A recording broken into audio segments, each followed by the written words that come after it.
In this video, we'll configure IP whitelisting and intrusion detection on HaPBX to ensure your system stays secure, and to prevent you from accidentally blocking yourself. First, log into the HaPBX interface and navigate to Admin Firewall Access Control. This is where all essential security tools are located, including Whitelist, Blacklist. Before making any configuration changes, it's important to whitelist your current IP. This prevents you from being blocked by mistake during setup. Go to the tab Whitelist IP addresses, then click plus Whitelist and IP. In the IP domain field, you may add a single IP address, for example, 192.168.1.25.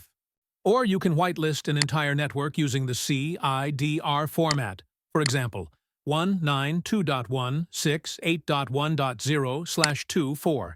This is useful when you want multiple internal devices or an office network to always have safe access. After adding the IP or network segment, click Save.